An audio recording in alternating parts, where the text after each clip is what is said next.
கிறிஸ்தவர்களை காஃபிர் என்கிற பட்டியலில் சேர்க்கலாமா அப்படின்னு சொல்லி கேட்குறாங்க. கிறிஸ்தவர்களை காஃபிர் என்ற பட்டியலில் சேர்க்கலாம். ஏன் அப்படின்னு கேட்டால், கிறிஸ்தவர்கள் குர்ஆன் சொல்லுகிற அந்த யூதர்கள் கிறிஸ்தவர்கள் என்று சொல்லுகிற அந்த பட்டியல் இருக்கிற வேதக்காரர்கள் அப்படின்னு, அந்த வேதக்காரர்கள் அப்படின்னு குறிப்பிடக்கூடிய ஆட்கள் எல்லார் கையிலையும் வேதம் இருந்தது, தூய்மையாகவே இருந்துச்சு.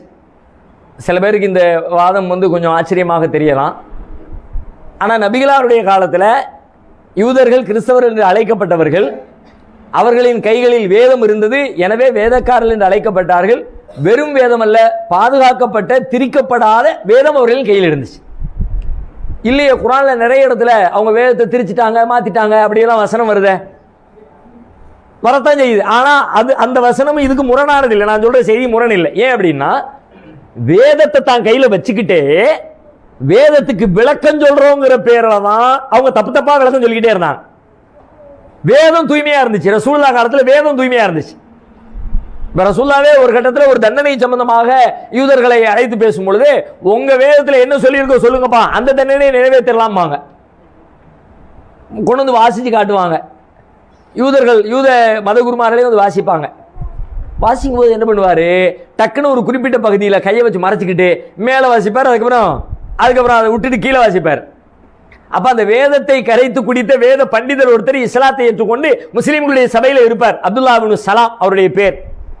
அவர் என்ன பண்ணுவார், கையை நான் விட்டுட்டு வாசிப்பா, உள்ள இருக்கிறதையும் சேர்த்து வாசி, நீ என்ன மறைக்கிற அப்படின்னு. அப்போ அந்த நிகழ்வு எதை காட்டுதுன்னு கேட்டால், கரெக்டாக இருக்க போய் தானே கொண்டு வந்து வாசின்னு சொல்ல முடியும்.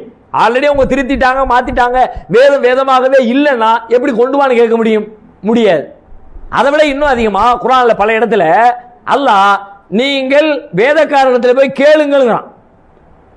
வேதமுடைய ஒரு இடத்துல வஸல்ஹும், அவங்கள்ட்ட போய் கேளுங்க, அவங்கள்ட்ட இந்த விஷயத்தை கேளுங்கிறான். அப்போ அவன் வேதமே கையில இல்லை, வேதமே டோட்டலா மாத்திட்டான்னா அவன்கிட்ட போய் என்னத்தை கேட்கிற? வேதம் இருந்தா தானே வேதக்காரன் போய் கேட்கிற நியாயம் இருக்குது. வேதமே இல்லாத ஒருத்தர் வேதத்தை பற்றியான கேள்விகளுக்கு சந்தேகங்களுக்கு பதில் சொல்லணும்னா சொல்வதற்கு வாய்ப்பே இல்லை. ரெண்டாவது, மூணாவது அல்லாஹ் சொல்றான், லையம்பி அல்சினத்திஹிம், அவர்கள் இந்த கருத்தை உண்டாக்குவதற்காக தங்கள் நாவுகளை வளைத்தார்கள். வேதத்தை வேதமா வச்சுக்கிட்டு அதுக்கு இப்படித்தான் அர்த்தம், அதுக்கு அப்படித்தான் அர்த்தம்னு இவன் கொடுக்கிற சுய விளக்கம். இப்போ இன்னைக்கு நம்ம சமூகத்தில் நீங்க ஒப்பிட்டு பார்க்கணும்னா, வேதம் வேதமாக இருக்கிறது. வேதத்தில் ஏதாவது திருத்தல் இருக்கா, மாற்றல் ஏதாவது இருக்கா? குர்ஆன்ல எந்த மாற்றங்களும் இல்லை, எந்த திரிபுகளும் இல்லை. அல்ஹம்து சூரா ஆரம்பிச்சு குல் ரப்பின் நாஸ் வரைக்கும் அல்லாஹ் அருளிய வேதம் அப்படியே பாதுகாப்பாக இருக்கிறது. ஆனால் நடைமுறையில் நமக்கு கொடுக்கப்படுகிற விளக்கங்கள், மார்க்க அறிஞர்களின் வழியாக சொல்லப்படுகிற செய்திகள் ஒன்னாவா இருக்கு. ஆளுக்கு ஒன்று வியாக்கியானங்களை கூட குறைய கொடுக்குறாங்கல்ல, இதே மாதிரி தான் அன்னைக்கு கொடுத்துக்கிட்டு இருந்தாங்க. எனவே அவர்கள் அதில் ஒரு கணிசமான ஆட்கள் தூதரை நபிகளாரை ஏற்க தயங்கினாலும் கூட அதற்கு முந்தைய நபியை, ஈசா நபியை நபியாக ஏற்றார்கள். அவர்களின் போதனையை தூய்மையாக பின்பற்றினார்கள், வேதத்தை கடைபிடித்தார்கள், வேதத்தை பாதுகாத்தார்கள். வேத பட்டியலுக்குள்ளே அவர்கள் இருந்த காரணத்தினால் இன்னும் ஒருபடி மேலாய் போய் இஸ்ரவேலர்களின் சமூகமாக அவர்கள் இருந்த காரணத்தினால், பனு இஸ்ராயில் சொல்றோம்ல, பனு இஸ்ராயில் அப்படின்னா அது தத்துவ பின்புலன் அல்ல, அது பாரம்பரியம். தத்துவ பின்புலம்னா ஒரு கொள்கையை ஏற்று நம்புறதுக்கு பேர் தத்துவ பின்புலம். இது தத்துவ பின்புலம் இல்லை. இஸ்ரவேலர்கள் என்பது அவங்களுக்கு பிள்ளையா பிறக்கிறது. யாக்கூப் அலைஹிஸ்ஸலாத்துக்கு இன்னொரு பேர் இஸ்ராயல். யாக்கூப் அலைஹிஸ்ஸலாத்துக்கு பிள்ளைங்களுக்கு பேர் பனு இஸ்ராயல், இஸ்ராயலுடைய பிள்ளைகள். அவங்க தான் இன்னைக்கு வாரிசா தலைமுறை தலைமையா இஸ்ரவேலர்கள் அழைக்கப்படுறாங்க. அப்ப அந்த நிலையிலே இருந்து அந்த வேதத்தை படித்து தூய வேதத்தின்படி நடந்து கொண்டிருந்தாங்களே, அவங்களத்தான் வேதக்காரர்கள், அவர்களை குறித்த சட்டங்கள், செய்திகள் எல்லாமே அவர்களை பற்றி பேசுகிற வசனங்களாகத்தான் அதிகமாக குர்ஆன்ல இருக்கிறது. அதுக்கு மாற்றமாக நடந்தவர்களை காஃபிர்கள் என்கிற பட்டியலில் குர்ஆனே சேர்த்திருக்கிறது.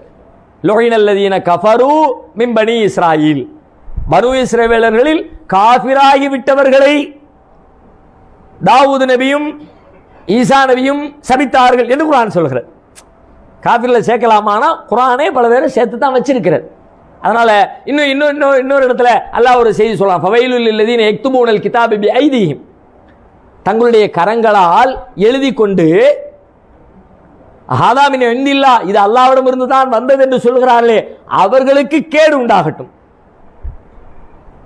அவர்கள் அற்ப சொற்ப விலைக்காக வேண்டி, லாபத்துக்காக வேண்டி, உலக ஆதாயத்துக்காக இந்த வேலையை செய்யறாங்க. அதான் என்ன பண்ணுறாங்கன்னா, வேதத்துக்குள்ள எழுதல, வேதத்துக்கு விளக்கமாக வேறொன்னு எழுதி வச்சுட்டு இதுதான் வேதம், இப்படித்தான் வேதம் சொல்லுது, இதைத்தான் பின்பற்றுமாறு நமக்கு ஆணையிடுகிறது என்றுதான் அவர்கள் திரித்தார்கள். எனவே அவர்களை நாம அந்த காலத்தில் உள்ள யூதர்களையும் கிறிஸ்தவர்களையும் பார்க்கிற பார்வைகளையும் அதுக்கு பின்னாடி வந்தவங்களையும் ஒரே தட்டில் வச்சு பார்க்க வேண்டியதில்லை. இறை மறுப்பாளர் என்ற பட்டியலுக்குள் சேர்ப்பதற்கான நியாயங்கள் அவர்கள் விஷயத்தில் அதிகமாகவே இருக்கு.